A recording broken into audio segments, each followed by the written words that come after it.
Hallo, agus fáilte go trí seascad an programme ag BBC ALBA a hadal go críoscéalach an bhóranich an an sùil spórs na ALBA. Is me sé Iona Ballantyne agus ha mi tálaite ra go bhfuil Àrd-Choidse Spartans Debbi McCulloch ar san studio. Ar program na héiche nach fear mi hínas Debbi sùil deireadh sheachdain trang eile an san SWPL. Le Camanachd an imis tilleadh cluinnidh bó iar-cheann-suidhe Comann Camanachd an ban Karen Williamson. Agus had Joanne Calderwood I gcíseoin mar a Àrd-Choidse and a Scottish MMA. Debbi, welcome back to 360. Fantastic to be here. Thanks for having me. It's funny because it kind of feels like the season is drawn to a close, but there's still 6 games left, but that's because they're all coming thick and fast. Wednesday, Sunday, Wednesday, Sunday. I mean, how do you feel about this? How are the players doing? It's exciting. You know, everyone wants to be playing games. I think a midweek game is always fun and enjoyable for everybody. However, having 3 midweek games in the space of 3 weeks is very intense for everybody that's involved. But we all fully understand and are committed to making sure that those games go ahead and that we perform and prepare as best we possibly can.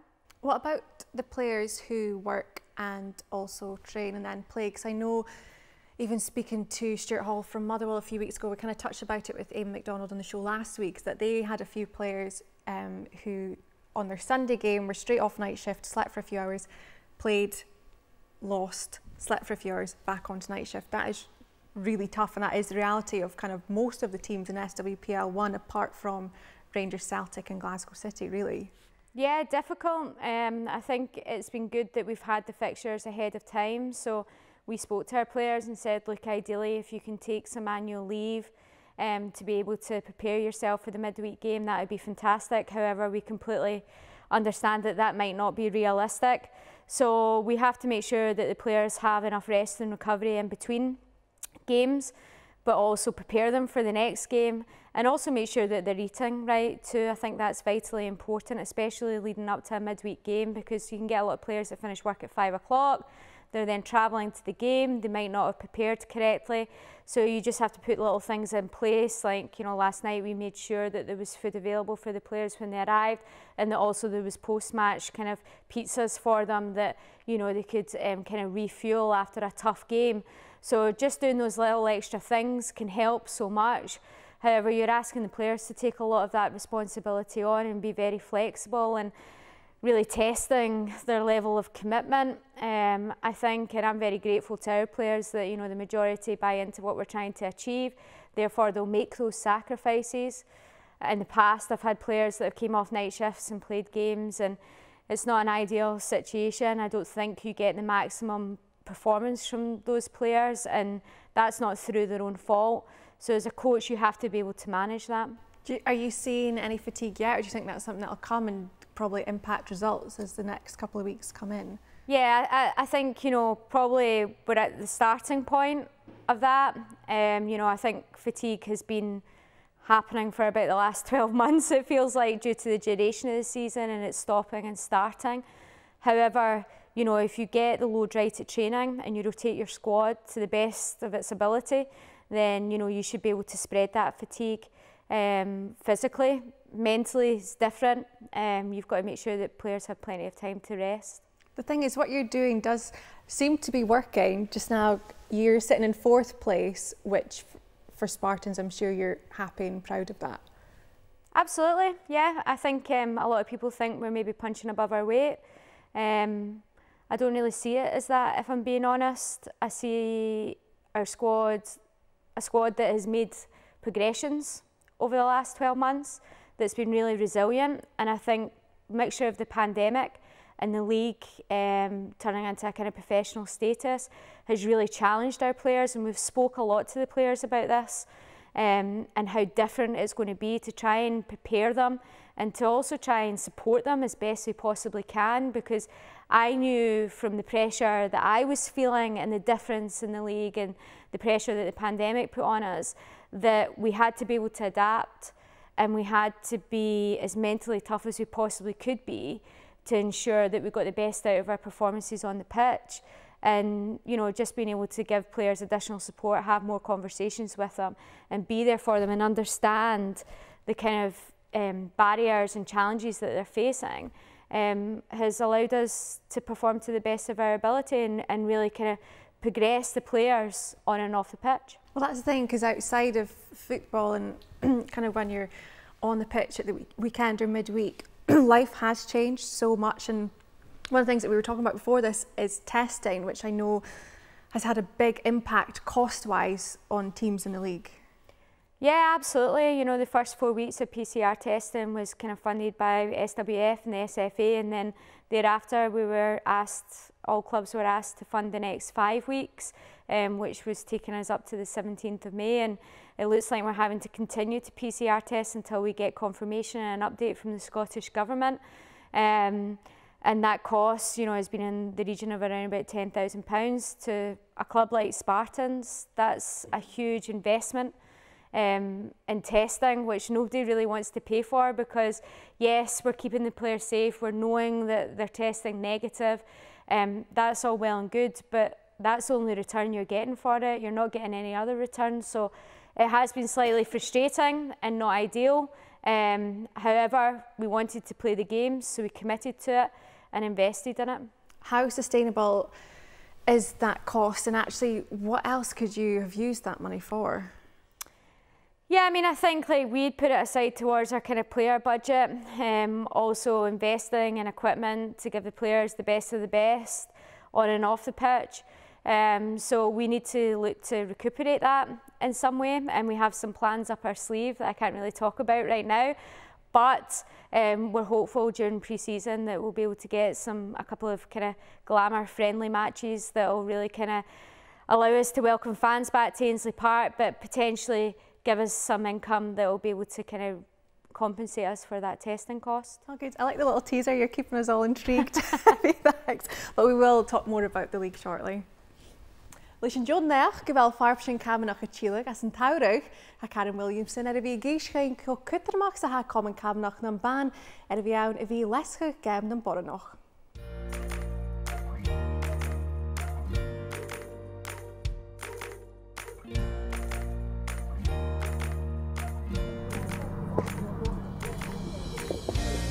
Obviously, as the years have gone on, you know, we've proven that we mean business, and it's been accepted. Back then, 2001, I think they were originally formed. It was very much, you know, shinty was a male-dominant game. The women were there to, you know, they were there for help and they were accepted, but, you know, their place wasn't on the pitch. But there was a lot of strong, determined people that were up and ready for this and was wanting to prove it. And I think, you know, as it's been now, it's phenomenal. Wat doellang mag hanniu Camanachd an ban van een clubje agus Coirsnach Ganachke, a hunting het uluk ag ich aan how. The club I play for were very fortunate. We had all the support we needed, and possibly why we became quite successful, because we really did have the support and backup from everyone. But other clubs, you know, they had that hurdle within themselves to get started. And then initially there was maybe 5 or 6 clubs. And, you know, now we're talking, there's sort of 70 or 18 clubs. I've still had so many conversations with you know, traditionalists that will put their hand up easily and say, you know, never I thought I'd see the day, but my goodness, you know, you've really proved your worth now. And, you know, the game is of a really high standard. So it's worked. Go meestal sa dúinéad agus le clubí in a léatachach, a bachgi an úréad nachgach do Comann Camanachd an ban. We're very flexible within the Women's Association. You know, we don't have a standard, this will be north and this will be south. You know, one year we didn't actually have a north and a south league because the divides, the geography didn't allow it. So we adapt our leagues to what we have, you know. I think that's one thing the Women's Association is so good at, is because we work with what we have rather than making what we have work with us. You know, because there was a few years that it kind of took a dip and there just wasn't the team to have so many leagues, so we had to just make it work for the clubs. And it has, and now we're back to a really good structure that's got you know, a national and then a north and a south. So I think the flexibility and the understanding of what clubs may face has really helped. You know, we're a very small association. You know, we're just a group of volunteers. you know, working full time and, you know, parents as well. And I think, I wouldn't say it was a problem, but it's hard work, you know, just to get it right. You know, got a mass of clubs. But the committee we have, there's just so much, they're really hard working and committed and dedicated. And, you know, we get it back from the clubs. You know, you see how, you know, it's rewarding. Your hard work is rewarding. When a haman and sáirite is shelved in a course in dheidhinnach in television, gun na leichen duach turn a pandemic. A dablin na me dheidhig iddi vi getur itar done game. I think, you know, having the coverage of the live final was just, you know, that was like, you know, a pinnacle point. It was great. And, you know, the games that were at the final couldn't have been a better display for women's shinty. I think initially there was that sort of, oh, are we ready for this yet? Possibly. Are we at that stage? But, you know, it was an exceptional game. It was amazing. And yeah, they were two big highlights of you know, the years that we've had. And the feedback from it, you know, there's been folk that, you know, never seen a women's game and they saw it on telly and, oh, it was amazing. And, you know, there was people there watching it, you know, and it was amazing. So, yeah, that really was a huge boost. Well, the pandemic, you know, like everywhere, it's going to have an effect. We're still ploughing away, trying to work out how we're going to restart it with discussions with clubs. You know, some clubs are just ready to go, let's just go for it, whereas others are a little bit, you know, nervous, as understandably they would. And even within clubs, there's some girls that are ready to go and some are like, oh, well, you know, it's still about, you know. So it's how we approach it, how we're going to start it is the biggest, not concern, but our biggest hurdle. But now that there's sort of dates that are looking promising, what's the views, what are they looking for, and, you know, we'll take their views from there to try and get the right start for women's shinty to do it right. For Húngadich, wat dúlan eile me chanúchlichter in Comann Camanachd is camogi an an ALBA seding a tour. Een trupshows an edeke te hokal te gaan in is eilse. Call this in WCA, who's clicked in Neve Donnelly agus Jenny Durkin, Koshach virtual at doi, for upper door, good daughter. There was about 17 teams or something that took part, shinty teams, camogie teams, associates, and, you know, it was phenomenal, amazing, really, but all the way down to Jenny and me, which, you know, we can't be so thankful enough, and we're so happy that we were able to support it. I mean, I think to say overwhelmed is probably an understatement. We're just amazing. You know, there was a point, and I remember it quite vividly, that we said, oh my goodness, do you think we'll make £5,000, you know? And then it was like, creeped up, and it was like, maybe we'll get 10. And you know, now I actually just looked, and I think with gift aid, we're looking at 27,500, and it's phenomenal. It's just, you know, it really is breathtaking. And it was, I think it was the boost the shinty community needed.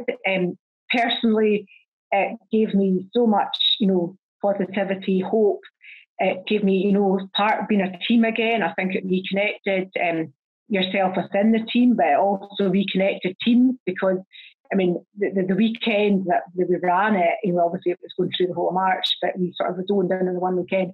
You know, social media was just live, and it was, you know, everyone doing their own wee bit, and it was a certain buzz. It was really good, and for such a great college, you know, you just couldn't. It was just all in all just amazing. Yeah. Listen, reeltje na lakkachu bechad week and WCA a could planning in a nature son a nachheim gus Camanachd Àrd-Choidse go Bheir Choirsnach. What we will probably use this year for is just getting ready to be back to start for next year, and in the hope that we will be able to just run as normal next year and use this year as let's just get, because, you know, it's been like 20 odd months that people have not played shinty, you know, and you've got to think of injury and everything in amongst all that. So this year is probably just going to be a sort of a let's get ready, let's get everyone connected again, let's get everybody ready to go and you know, ready to be really starting as we left off from last year. And I think, you know, the March and March challenge proved that, you know, that it was something, you know, folk have missed it. It was just great time. It's like pre-season. And yeah, as you say, yeah, communities need it. You know, it's not just the actual game and playing, the physical playing. It's the social, it's everything about it. It's just, yeah, just want to get back out there. Debbie, you're somebody who can probably draw quite a lot of similarities from that feature. Definitely, you know, probably around about 10 years ago we were in exactly the same position where the women's game in Scotland, you know, was more a recreational sport. Teams were faced with the challenge of making it more professional. So for example, increasing training sessions, securing sponsors, having more training and playing kit for the players, better facilities. And it can be quite overwhelming. You know, it can be quite a lonely place at times as well, especially if you don't have the support and the kind of infrastructure around you to really kind of develop a strategy that can push the game forward. And it takes a lot of hard work as well at the end of the day, but it looks like they're doing a fantastic job. Do you ever take a step back yourself and look back 10 years ago and how far you've come now and just think, like, wow. Don't really have much time to do that, just look forward. No, I think, like, you know, you look back at old pictures and videos and reflect and you see how far you've come, and it gives you a very proud feeling. And I think also it's been great to have so many people involved along the way in the journey and to give them opportunities too, whether it's a player, whether it's a volunteer, and get to meet so many different people. So, you know, like it said earlier, you know, it's great to be part of something when you're in a team sport. It's a real, if you can create a real family environment, then it means so much to you personally. You can see that with Karen in the feature there, just about how much it means, and the same with you, just how much dedication it takes to grow the sport and get people interested and get people investing too. I mean, she was talking there about 20 odd months without playing. It's such a long time. Unfortunately for football, that hasn't been the case, but I mean, even just getting your players back on the pitch is going to be tough. Yeah, a huge effort required. I think you need to try and get the right people involved to be able to support you and not do it all by yourself, because then it can become a lonely place and you can start almost not enjoying the experience of being part of something. So having the right people around you is so vitally important, and having the resources as well and the money to be able to do it right and do it at a level that you know is going to keep everybody safe, but also give them that enjoyment factor back, because that's what's the most important thing at the end of the day. And the thing is, with Karen here and Shinty, it shows that there is an appetite for women to play all different sports, and it kind of feels crazy sitting here talking about it now that people thought that wasn't the case not that long ago. Yeah, I mean, it's fantastic to see. I lived in Inverness for 5 years when I worked at Ross County Football Club, and Shinty, obviously, in the Highlands and Islands is a massive sport. But there was no women's teams or training opportunities, so it's great to be able to see that changing. And it's important. It's important that males and females have the same opportunities in sport, in life, or whatever it is. So it's brilliant, and I wish them all the very best in progressing the game. Well, Karen also speaks about making it work with what you have. I'm sure that sentence in itself you understand. Absolutely. I mean, at Spartans, we've always been very fortunate that we've had our own facility, and that gives you a home. And from that home, you can build so much around it and gain so much from it.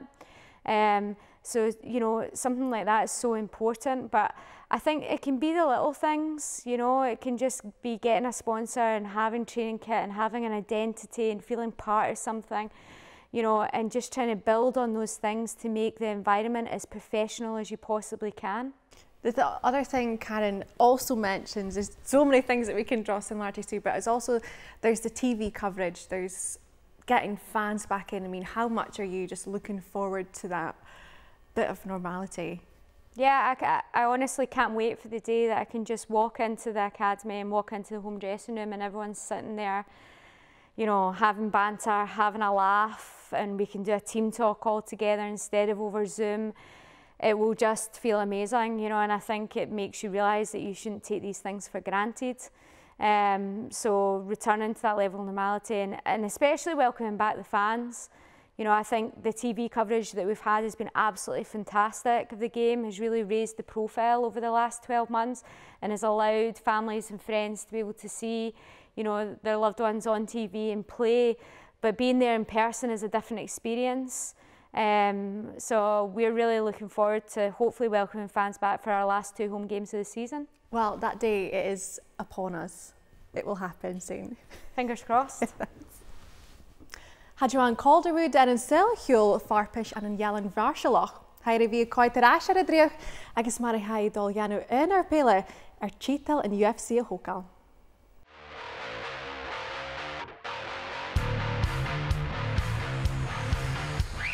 neach-sabaid MMA Albannach Joanne Calderwood charaíonn dúil Spartans Ballantyne, mas Jackie go class Muay Thai cuinnidh bheir.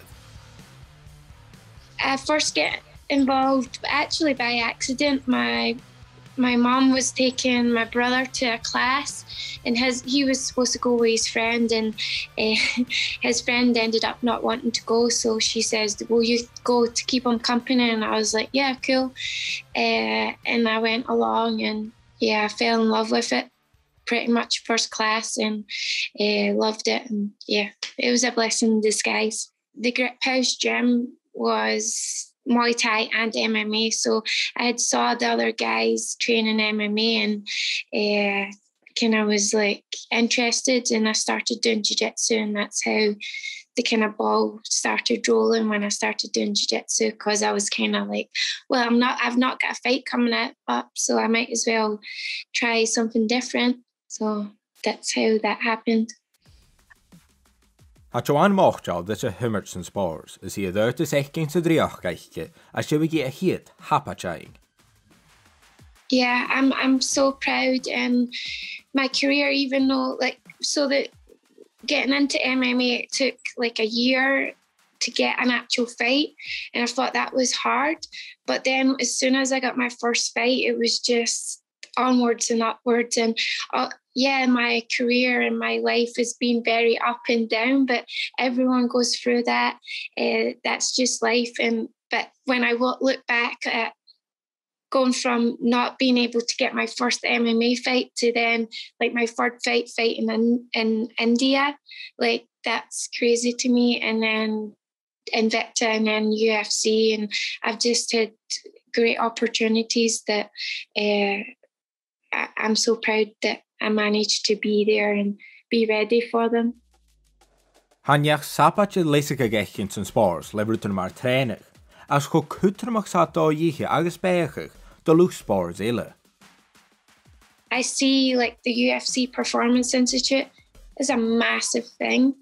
Either, they've built this place where we can come, we can get all the knowledge from the best of the best professionals. We can get PT, we can get rehab, we can get food. They're like, for me, if I had that at the start of my career and this is just coming up, then that would be great, because you would learn so much more. And for me, the nutrition was a big thing. Back before, I was just starving myself and training harder, whereas that was not good for my career. And you do see a kind of dip and if I had access to PI for the knowledge that I know now, like I feel like maybe I could have been a champion back then, but our roads are all like, I don't regret anything, but I feel like journeys now for people starting off, or even if they're early in their career, things like the Performance Institute is great for fighters in the future of MMA. Nahabaid Joanne and Lauren Murphy, agus me géirí laban nuach garara, be coramaich gan is Chichtal UFC. I'm excited for this fight. I feel like she's similar to Jessica Ai, so it's going to be another exciting fight. I feel she feels like she's next in line for the title fight, or she should have been. So I think that's a good motivation for me, because if I beat her, then well, I can steal that story of hers, so that's always good. But yeah, I'm just looking forward to it. It would mean a lot. I've been through a lot in my career, in my life, and I feel like the sacrifices that I've made and the thoughts and feelings when I think about back when I was young, like making a go at this and I was drawn to it, I feel like that would all make sense to me. I'd be like, oh, okay, this is why. Like I was supposed to be the UFC champion. I feel like it would be good to inspire a lot of people in Scotland and just be a proud moment for me. Scottish girl probably shouldn't be where she is, but hey, look at me now, like I'm UFC champion. That would be an amazing feeling for me. Ha Joanne a-gamassaidh tíochtail sárneach sapat UFC, mas licaí a dríach seachat, agus aimar ha could Amazon Reichbe son na blianach an dheidhinn.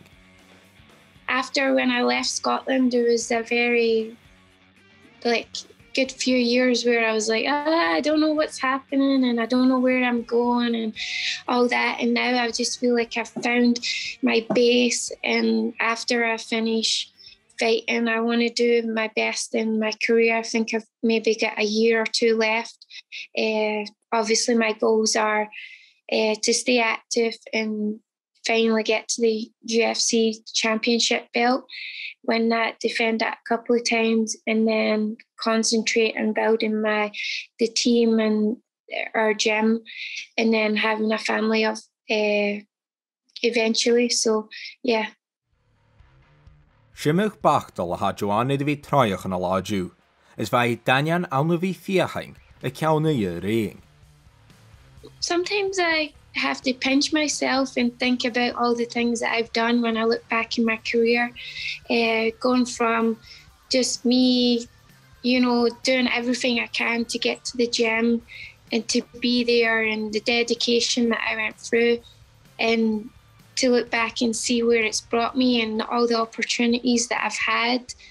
And then you just bring into the conversation that I'm Scottish and like MMA wasn't big, and it's still growing, and we're a pretty small country, and it just doesn't seem like it should have happened, but it did. So yeah, I do sometimes dream away and pinch myself and say, no, this is actually happening. You're here, and all that sacrifice was worth it.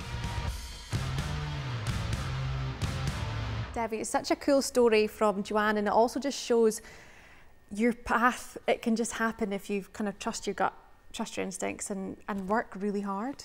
Yeah, really cool story. I think I think it shows how driven she is as a person.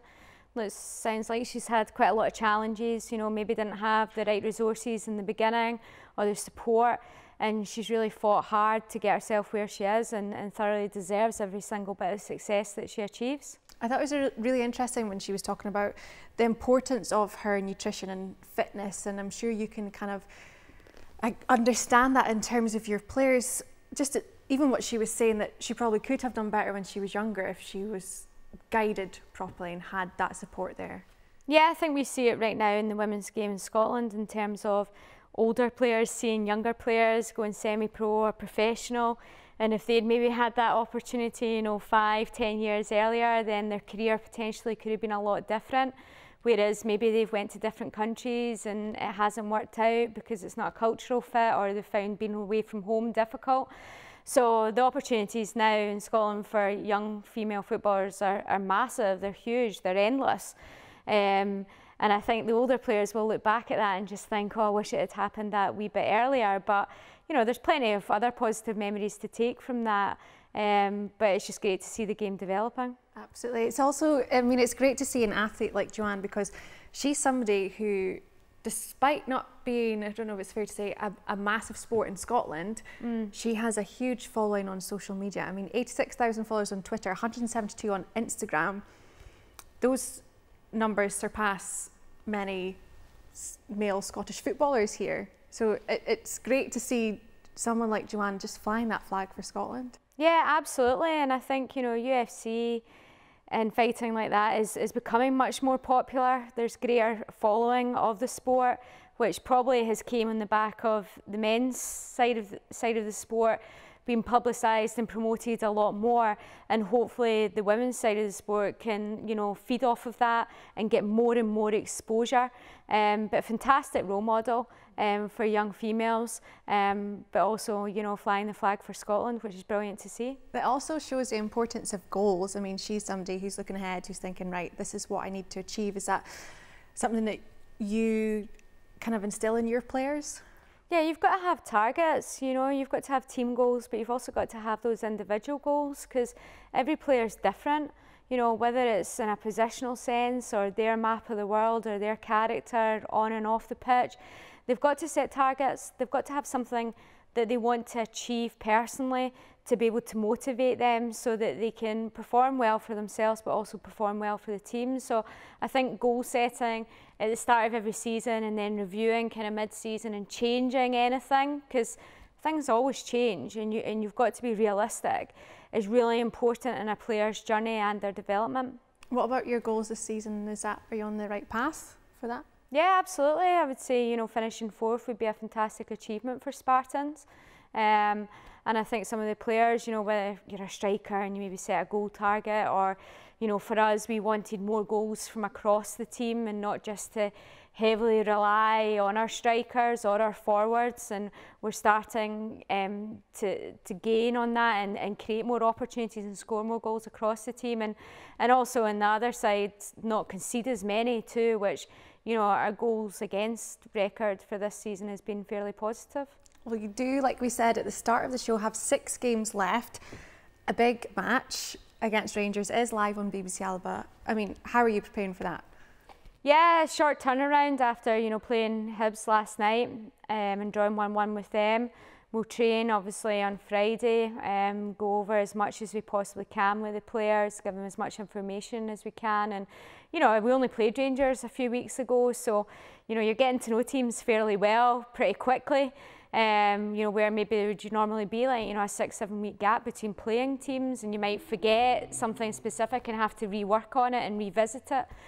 So the short turnaround time works quite well in terms of preparing the squad, but most important thing is making sure that they get rest and recovery and prepare as best they possibly can for the game on Sunday. Are you approaching this game very differently from your last 2 times facing them? I think, you know, the first time Rangers weren't as strong as the second fixture that we played against them a few weeks ago. They were much stronger, and probably we didn't underestimate them, but we were a wee bit surprised at their strength. A very good team, you know, powerful going forward and strong defensively, so very hard to break down. So there's things that we'll tweak certainly going into this game this Sunday to see if we can perform better, because we probably underperformed the last time that we faced them. Well, you faced Celtic after that midweek, not at the weekend. I mean, the last time you did face Rangers and Celtic, you conceded 5 each game, which is not really like Spartans. No, and we'll be looking not to make that happen again. We have to put in better defensive performances, but we also have to keep possession when we retain the ball. You know, we'll go into the game and be realistic. However, we're not a team that wants to concede goals or concede goals to that level. So we certainly know that, you know, goal difference potentially could play a part in us finishing 4th. However, with us drawing last night with Hibs, you know, maybe that won't come into contention as much. But as a team, you don't want to be conceding goals. Your defence has to give you confidence, and if they can give you confidence in the midfield and the attacking 3 or 2 or whatever you decide to play, will feed off of that. So yeah, we need to make sure that we keep that scoreline as low as possible. Are you feeling confident about the rest of the season? Yeah, absolutely. I think anyone in this league can take points off of anyone on their day. You know, the Rangers, City and Celtic, they've got a lot of pressure on them now with it being so close for those 2 Champions League spots. Again, I think I said in another interview that, you know, injuries as well is going to play a really key part if teams start to pick up suspensions as well. So there's a lot of moving parts in this last 3 weeks. And some of it will be within your control and some of it won't. So you have to make sure that you manage what you can control first and foremost. That's very exciting. A lot happening in the next 3 weeks, but we look forward to watching it and seeing how the end of the season unfolds, definitely. Yeah, it should be an exciting finish. Absolutely. Well, thanks so much for joining us this week, Debbie. We'll need to let you get back with Spartans and everything that you do there, but I'm sure we'll see you soon. My pleasure. In sheachdain bhí Àrd ofgur na Àrd-Choidse Spartans agus Ballín ALBA Claire Nelson Calderwood in studio.